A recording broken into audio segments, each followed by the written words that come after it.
This is Yoko.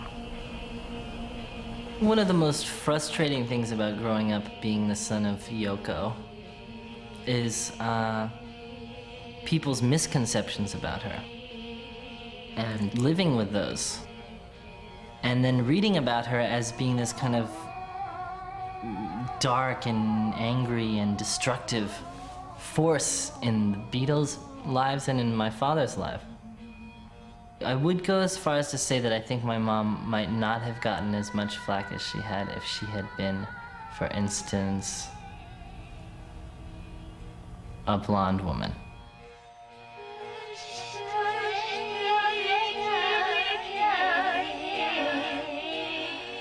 She seemed like this person way out there and famous and living a very different lifestyle for me.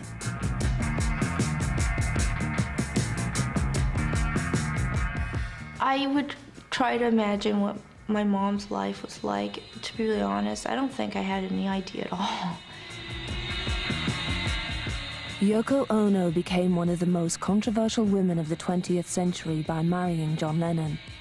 His love for her made her a hate figure, and she's still known as the woman who broke up the Beatles. But Yoko's life before Lennon was just as turbulent. She was a provocative artist, had 2 broken marriages, and had a daughter who later disappeared. She's the best-known Japanese woman ever, but the real Yoko Ono has always been a mystery. I was always hidden. I was always hidden. Especially when I got together with John, I mean. It was just a situation that I was always put in, where people didn't know me, and I don't think they know me now. Even from her early days as a performance artist, Yoko liked to shock. In a famous piece in the early 60s, she invited the audience to come up on stage and cut off her clothes.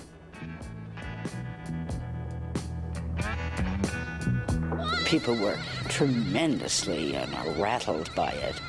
And it was a very big thing to, step up there and take the scissors and so forth. And Yoko was astonishing.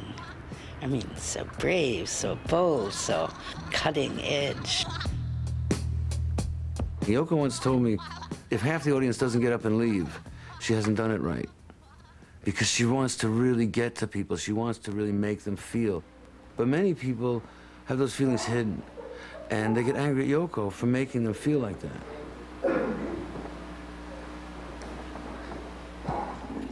I always felt there was an image. I'm like a fish out of water, and the fish is on the cutting board, and I'm still jumping and trying to breathe. And I'm telling, I'm saying, please just kill me right away so that I can relax a little, why are you still making me jump on the cutting board, And that was the image I had of me while I was doing all these things that would upset everybody, Yoko's sense of unease had existed since childhood. Born in 1933, she grew up in a Tokyo family of great power and wealth. Her parents, unusually for the time, had married for love. Her father, once a concert pianist, became an international banker. As the family shuttled between Japan and the United States, the swing from east to west became a way of life for Yoko. Several years older than her brother and sister, she usually played alone. Even her mother, a glamorous socialite, had little time for her. I felt that my mother was a very busy person, though she was very, she was not the kind who would make soup and say, here, drink this, it's not like that. Initially, I wanted to please my mother. Later, I wanted to be a kind of woman that my father approves of. He thought that women had to be intelligent. Were you a happy child?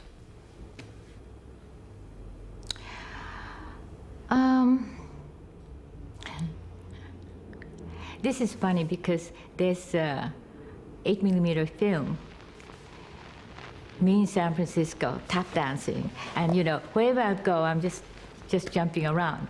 And when you look at that, I think, oh, I was pretty jumpy and probably I was very happy or whatever. But the memory of my childhood is a different thing. I think I was always afraid. Afraid of the dark, afraid of the night coming, because when I go to sleep, I had a lot of nightmares.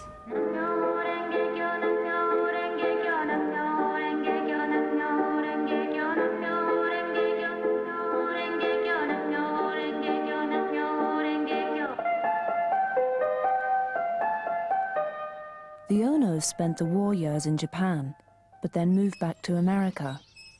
Yoko didn't feel at home there either.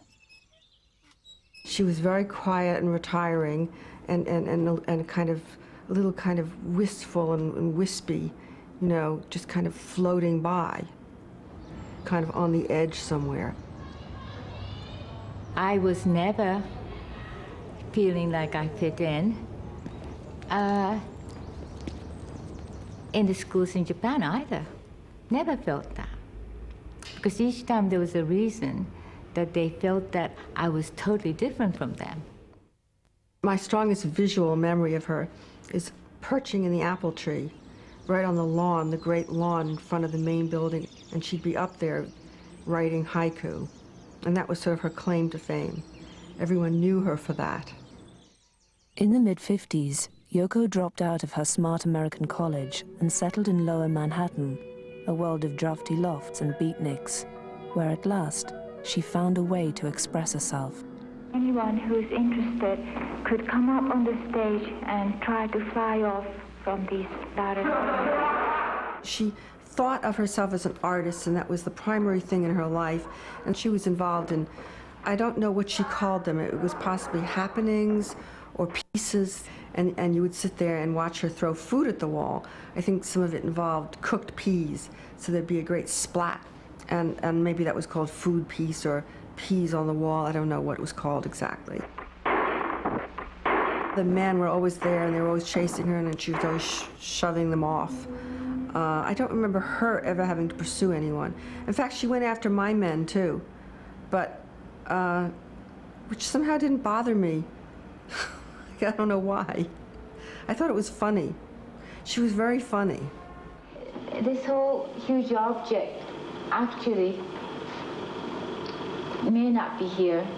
This whole show may not be here, you know, or I may not be here, actually. In 1957, Yoko married Toshi Ichiyanagi, a Japanese composer. 5 years later, she returned with him to Tokyo. While his work was acclaimed, hers was treated with disdain. I think it must have been really pretty hard indeed, because she was just, you know, on the cusp of achieving a good deal in this little tiny world of avant-garde art. But given the nature of Japanese society, if being a woman artist was tough for us, it was like about 8,000 times tougher for them.